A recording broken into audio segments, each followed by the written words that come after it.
What's up, opportunity cost investors? In case you missed it, New Hampshire just legalized flying cars.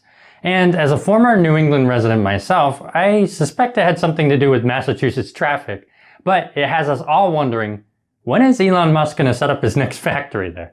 And speaking of New England, they're home to Digital Federal Credit Union, or DCU for short, which is a credit union I've talked about in the past that has a 6% interest rate for the first $1,000 and 0.25% after that. Hey buddy, I think you meant 6.17% APY because you have to adjust for the compounding, right? Nope, but I can understand why you would think that. I don't use APY and you shouldn't either. And we're going to use DCU as the perfect example as to why.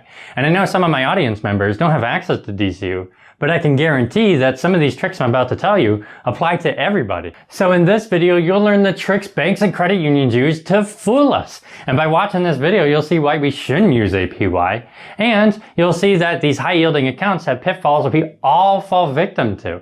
And in conclusion, we'll see that DCU doesn't have a return that's 6.17% like advertised. Instead, it's going to be lower. And I know what you're thinking, Jesse, you jerk, you just recommended DCU in a previous video. Don't you worry, I still recommend it, I wasn't lying. But I have to tell you the truth about how these accounts give us a higher perceived return than our actual return. Now, before we get in the video on why you should never use APY, we have to announce the winner of last week's giveaway.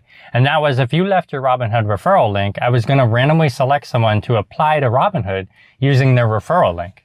Now, I've been trying to incorporate more of my why I do what I do and what I do on the side, because that's what people are really attracted to in a channel, and that's what really attaches them to it. So I've decided to bring you to my Ninja Warrior gym where I was going to do something creative to announce who won the giveaway. So what I did is I wrote the names of the people who left the referral links on a piece of paper, and I put it on top of one of the rigs. And for those who don't know, I'm going to do a lache, and a lache is when you swing from one bar, jump, and catch the next one. With any luck, I'm going to drop these pieces of paper in the middle of my lache, hopefully catching it and the bar. So it sounds pretty tough. The distance between the two bars is going to be 8 feet, which I'm really comfortable with. I can do 12 and I can touch 13 feet, so 8 should be pretty comfortable. But the thought of catching a piece of paper in between is kind of scary. But let's see how it looks. And good luck to all our contestants.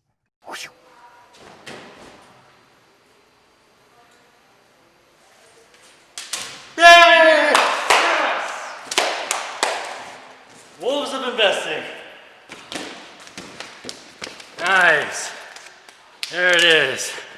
Hey, congratulations to our winner. Now we're going to move right into the material, starting at anytime you have to pay an entry fee to join an account, it immediately decreases your return. Credit unions are notorious for having a specific membership base you have to be a part of, whether it's family or location or job specific in order to invest in their account. However, DCU is one of those rare few who will allow you to pay as low as $10 to join one of their memberships so you can invest in their account. Which means if you live somewhere outside their location, so Utah, for example, like Brandon Harper, who I'm mad jealous of because Utah is gorgeous, then he can just pay the $10 and have the $1,000 account to invest in. However, if you think about it, you went from $1,010 to $1,000 in an instant. And if you annualize that out, that's a terrible return. Give it 1 month and it will go from $1,000 to $1,005, which is still negative, but a little better.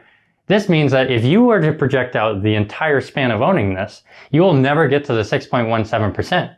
In fact, the closest we'll ever get is probably around 6.01%. But I have worse news for you. But before we get into the bad news, I'm going to hit you with some good news. Now, over this weekend, I was channeling my inner Mr. Miyagi, and I was finally able to catch the like button when I say like the smash button. Watch. Like the smash button. Like the smash button. Like the smash button. Hey, I got it again. I'm getting pretty good. So on to the next trap. If you're like most people, you're going to put the $1,000 in so that way you can maximize the benefit without realizing it's going to decrease your return. You confused yet? That's okay. It's actually kind of simple to understand. Think about what a 6.17% APY account would look like. It would mean that you put in $1,000 and make 6% interest. And in the next month, both the $1,000 and the interest make 6%. But as we all know, you're not making 6% interest on the interest. Oof, double interest. I hope this isn't confusing. Essentially what we do is we take the interest out and move it into an external account because virtually any account out there makes more than 0.25%.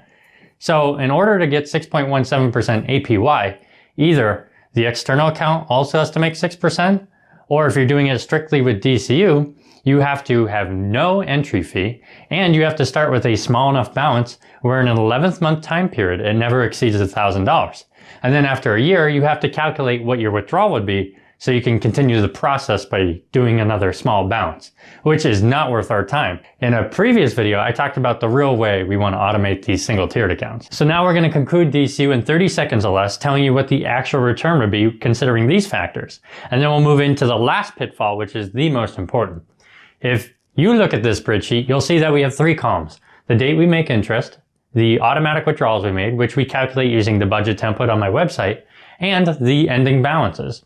Using a money-weighted rate of return, we can find out that in 1 year, our return is actually 5.09%. And in 2 years, it increases to 5.62%. And then after 81 years, we'll finally get to 6.11%, never actually making it to 6.17%. And the final and most important pitfall is we shouldn't use APR. Now I know I just told you not to use APY, and now I'm telling you not to use APR, and you're left asking yourself, well, what do we use? And it's really simple. You should use your return on investment. And the reason why we do that is because if you're looking at a savings account at 1% interest and a treasury bill at 1% interest, which one's going to be better for you? It's going to be the treasury bill because it's more tax advantaged. We have to look at the taxes and all other considerations to truly find out which scenario is best for us. Also keep in mind that when we communicate performance, we actually want to communicate APR. So we have to know when to use which figure.